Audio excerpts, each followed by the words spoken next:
നാട്ടിൽ ഒരുമാതിരി നല്ല രീതിയിൽ ബിസിനസ് കൊണ്ടുവന്നൊരു വ്യക്തി പെട്ടെന്നൊരു കാര്യം മനസ്സിലാക്കി, തൻ്റെ കടയിലേക്ക് പഴയ പോലെ ആൾക്കാർ വരുന്നില്ല, കസ്റ്റമേഴ്സ് എത്തിച്ചേരുന്നില്ല, ഉദ്ദേശിച്ച ലാഭം ലഭിക്കുന്നില്ല, അവർ സാറ്റിസ്ഫൈഡ് ആവുന്നില്ല, പ്രോഡക്റ്റിൻ്റെ ക്വാളിറ്റി നിലവാരം കാണിക്കുന്നില്ല, തൻ്റെ ടീം മെമ്പേഴ്സ് നിർമ്മിക്കുന്ന വസ്തുക്കൾക്ക് മാർക്കറ്റിൽ ഒരു ഇന്നോവേറ്റീവ് വാല്യൂ ലഭിക്കുന്നില്ല, നമ്മുടെ ലാഭം കുറഞ്ഞു പോകുന്നു. അങ്ങനെ ഒരുപാട് പ്രശ്നങ്ങൾ. ബിസിനസ് വളരെ സ്മൂത്തായിട്ട് നടന്നിരുന്ന കാലഘട്ടത്തിൽ മാറിയിട്ട് വളരെ ഡിഫിക്കൽട്ടായിട്ടുള്ള പ്രശ്നങ്ങളുടെ ഇടയിലേക്ക് ചെന്ന് ചാടിയതുപോലത്തെ അവസ്ഥ വരുന്നു. അയാൾ മാനസികമായിട്ട് പെട്ടെന്ന് തകർന്നുപോയി. അയാൾക്ക് മനസ്സിലായി, ഞാൻ വലിയ പരാജയത്തിനെ അഭിമുഖീകരിക്കാൻ പോവുകയാണ്. അയാൾ പെട്ടെന്ന് ഓടിപ്പോയിട്ട് ഒരു സൈക്കോളജിസ്റ്റെ കണ്ടു. എൻ്റെ സൈക്കോളജിസ്റ്റോട് പറഞ്ഞു, സുഹൃത്തെ, എൻ്റെ അടുത്ത് എൻ്റെ കസ്റ്റമേഴ്സ് എൻ്റെ രീതിയിൽ ബിഹേവ് ചെയ്യുന്നില്ല, അവരെല്ലാവരും കടം പറയുന്നു, അവരെൻ്റെ പണം തിരിച്ചു തരുന്നില്ല, എൻ്റെ പ്രൊഡക്റ്റിനെ പറ്റിയിട്ട് ഒരു മോശം പറയുന്നു, ഇതാകെ പ്രോബ്ലത്തിലേക്ക് പോവുകയാണ്, ഞാൻ എന്ത് ചെയ്യണം എന്ന് ചോദിച്ചു. അപ്പോൾ അദ്ദേഹത്തെയും കൂട്ടിക്കൊണ്ട് ഈ സൈക്കോളജിസ്റ്റ് പ്രശസ്തമായിട്ടുള്ള ഒരു മ്യൂസിയത്തിലേക്ക് പോയി. ആ നാട്ടിൽ മിറർ മ്യൂസിയം എന്ന് പറയുന്ന സ്ഥലമുണ്ടായിരുന്നു. അവിടേക്കാണ് കൊണ്ടുപോയത്. അദ്ദേഹത്തെ ആ മിറർ മ്യൂസിയത്തിനകത്തേക്ക് കയറ്റി വിട്ടിട്ട് ഈ സൈക്കോളജിസ്റ്റ് വാതിലടച്ചു. ഈ മിറർ മ്യൂസിയത്തിൻ്റെ പ്രത്യേകത എന്ന് പറഞ്ഞാൽ അതിൻ്റെ ചുമരുകൾ മുഴുവൻ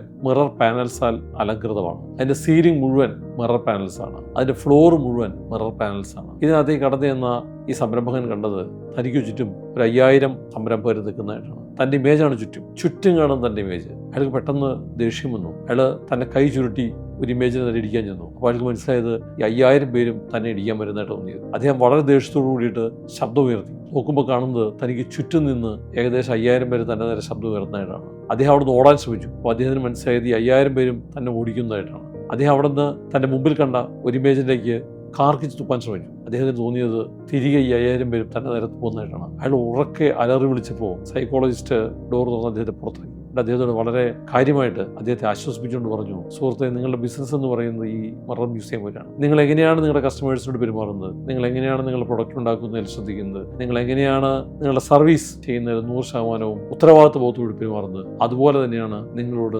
സമൂഹം തിരിച്ചു പെരുമാറുക. നിങ്ങൾ ചെയ്യേണ്ടതായിട്ടുള്ള കാര്യം കൃത്യമായി ചെയ്യാതിരിക്കുകയും നിങ്ങൾ ചെയ്യുന്ന കാര്യങ്ങളിൽ അലംഭാവം വരുത്തുകയും നിങ്ങളുടെ പ്രൊഡക്റ്റിൻ്റെ ക്വാളിറ്റിയിൽ വീഴ്ച വരുത്തുകയും ചെയ്യുകയാണെങ്കിൽ നിങ്ങളുടെ സമൂഹം, നിങ്ങളുടെ കസ്റ്റമർ ബേസ് അതേപോലെ തന്നെ തിരിച്ച് നിങ്ങളോട് പെരുമാറും. അപ്പോൾ അതുകൊണ്ട് ഒരു മിറർ മ്യൂസിയത്തിൽ കയറിയപ്പോൾ നിങ്ങൾക്ക് എന്ത് അനുഭവമാണോ ഉണ്ടായത്? നിങ്ങൾ ഒരു പ്രാവശ്യം പോലും ചുറ്റുന്ന ആൾക്കാരെ നോക്കി ചിരിക്കാൻ ശ്രമിച്ചില്ലല്ലോ. നിങ്ങളൊന്ന് ചിരിച്ചു നോക്കിയിരുന്നുവെങ്കിൽ 5000 പേരും നിങ്ങളെ നോക്കി തിരിച്ച് ചിരിച്ചതേ. അപ്പോൾ അതുകൊണ്ട് എന്താണോ ഒരു ബിസിനസ്സിൽ നിങ്ങൾ ഇൻവെസ്റ്റ് ചെയ്യുന്നത്, ആ ഇൻവെസ്റ്റ്മെൻറ്റിന് അനുകൂലമായിട്ട് അല്ലെങ്കിൽ അതിന് റെസിപ്രോക്കേറ്റ് ചെയ്യുന്ന രീതിയിലുള്ള ഒരു പ്രതിഫലമായിരിക്കും നിങ്ങൾക്ക് ലഭിക്കുക. അതുകൊണ്ട് നിങ്ങളുടെ ഇൻപുട്ട് കറക്റ്റ് ആണെങ്കിൽ നിങ്ങളുടെ ഔട്ട്പുട്ടും കറക്റ്റ് ആവും.